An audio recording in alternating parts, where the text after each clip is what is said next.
اللهم صل وسلم وبارك على سيدنا محمد. ازيكم عاملين ايه؟ يا رب تكونوا دايما بخير وفي احسن حال.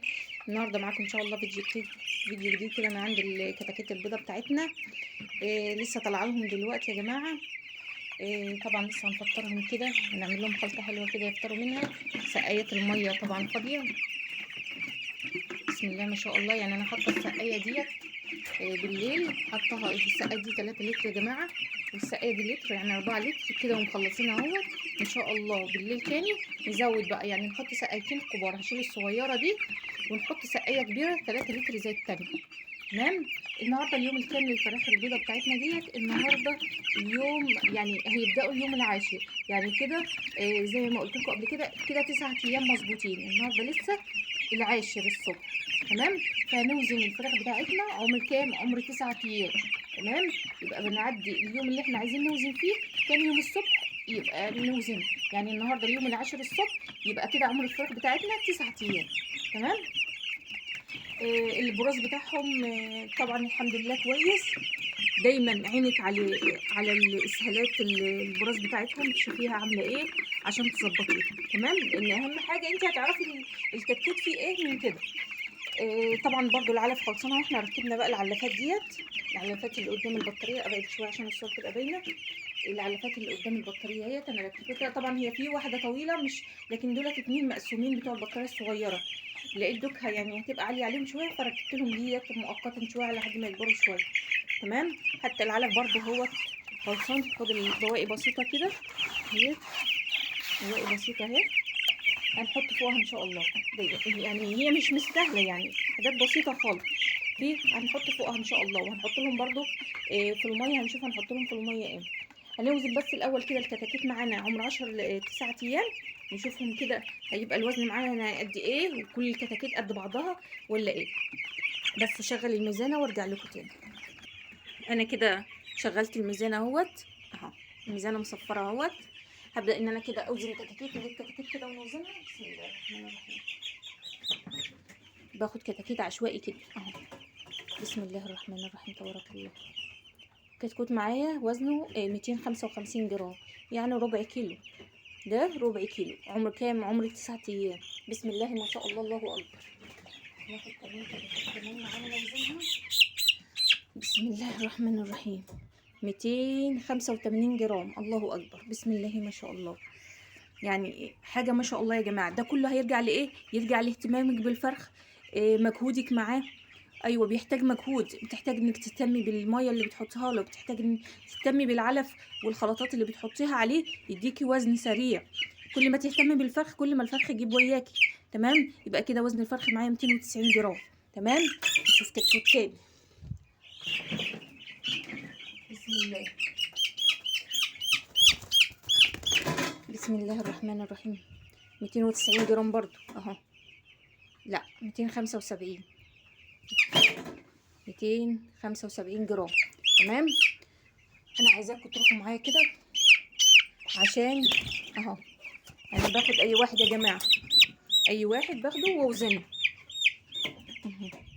وزن الكتكوت 285 جرام. بسم الله ما شاء الله، الله اكبر. حاجه تفرح والله يا جماعه لما تلاقي مجهودك مع الكتاكيت بيبان عليهم، انت بتبقي مبسوطه. ناخد من الناحيه دي شويه كده. انا عايزه اعرف بس من ميزانهم ان كل الكتاكيت وزنها قريب من بعض ولا لا. 275 كده يبقى تمام. الكتاكيت كلها يعني وزنها قريب من بعضها. تمام. ده وزن الكتكوت عمر قد ايه يا جماعه؟ ده وزن الكتكوت عمر 9 ايام. 9 ايام مظبوطين، لان النهارده العاشر الصبح. تمام. ده كله بيرجع الخلطات اللي بنحطها على العلف، وكمان على سقايه الميه.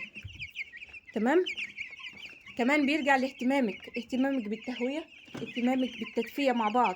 التهويه والتدفئه يا جماعه لهم عامل كبير في نجاح الدوره بتاعتك كمان. تمام. دلوقتي هنحط لهم بقى العلف. انا مجهزه العلف اللي احنا هنحطه. هنحط لهم النهارده على العلف يا جماعه ديت العليه. انا جبت العليه الباد بتاعتهم، اللي تلاقيها مخرزه كده حلوه، ما بيهدروش منها. في علف تاني تلاقيه فيه نعمه كتير. ده طبعا كل ما الكتاكيت تكبر معاكي تلاقيها بتسيب النعمه ديت وتنقي الحبايه اللي هي المخرزه دي.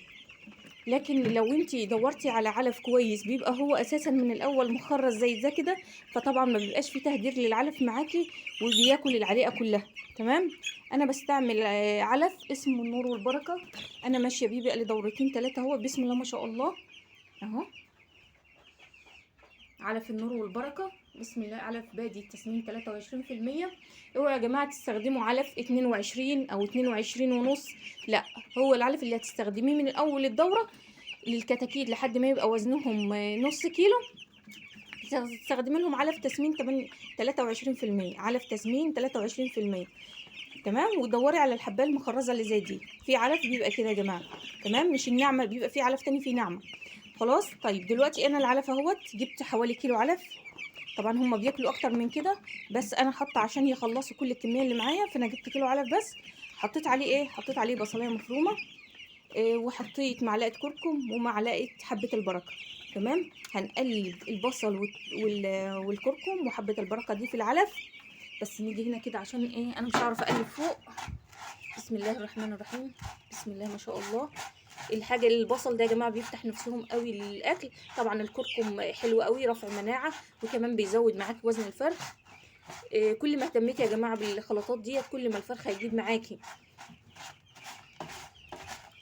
كده خليت كل العلف كده مختلط بالبصله بحبه البركه بالكركم اللي حطيناه عليه. انا معاكم يا جماعه من اول الدوره. اللي عايز يسالني في اي سؤال يتفضل تحت في التعليقات وانا هرد عليه باذن الله. وما تنسوش تكتبوا لي اي تعليق انتوا عايزينه، انا هرد عليكم باذن الله ان شاء الله كده.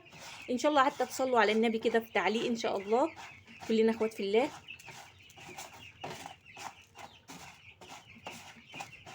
خلاص. انا كده يعتبر خلطت كل العلف اللي معايا. شوفوا بقى شكله عامل ازاي.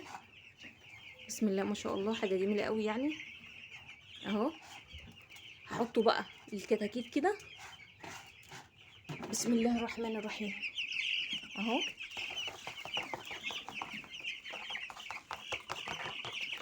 اهو حط الناحيه التانيه دي شويه كمان. بسم الله الرحمن الرحيم.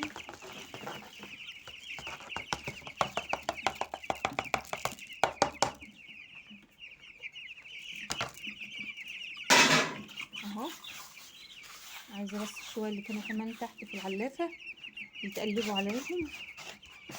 اهو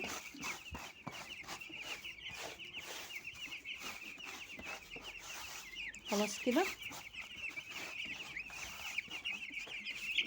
اهو طبعا انا كفيت الشعله بقى دلوقتي خلاص، عشان دلوقتي الجو بقى حلو، فبطفيها دايما على طول الصبح كده حوالي الساعه 10. الاقي الجو معدول، انت بتعرفي الفرخ، تلاقي الفرخ كده مظبوط ونشيط، خلاص مش محتاج للشعله وكفايه. حتى انا طافيه كمان لمبه، بس اللمبه دي انا طافيها من امبارح عشان الجو كان حلو، فكنت طافيه لمبه منهم وسايبه لمبتين، وكنت مشغله الشعله بالليل. تمام. دلوقتي هم مش محتاجين كمان ان انا ايد اللمبه، انا شايفه الجو كويس وهم حلوين الحمد لله. ربنا يبارك يا جماعه ويزيدنا من فضل الله يا رب، اللهم امين. ربنا يزيد كل المسلمين يا رب، ويبارك لنا في كل الطيور اللي بنربيها. احنا بنتعب في الحاجه وبنكلف عليها، فربنا يقوينا ويعيننا يا رب ويرزقنا رزق طيب حلال، احنا وامه المسلمين يا رب العالمين. ادعوا لي كده ربنا يكرمني ان شاء الله في الدوره ديت، عشان ان شاء الله هحقق بيها انا عايزاها. وان شاء الله يومها اقول لكم انا الدوره دي بالذات انا يعني ربنا يبارك لي فيها يا رب. ان شاء الله اقول لكم واحنا بنطلع الكتاكيت دي باذن الله هقول لكم ان شاء الله. طبعا ما تنسونيش باللايك، اللايك بيرفع الفيديو، بيدعم الفيديو يا جماعه عشان ينتشر كمان. ربنا يبارك لكم يا رب، والسلام عليكم ورحمه الله وبركاته.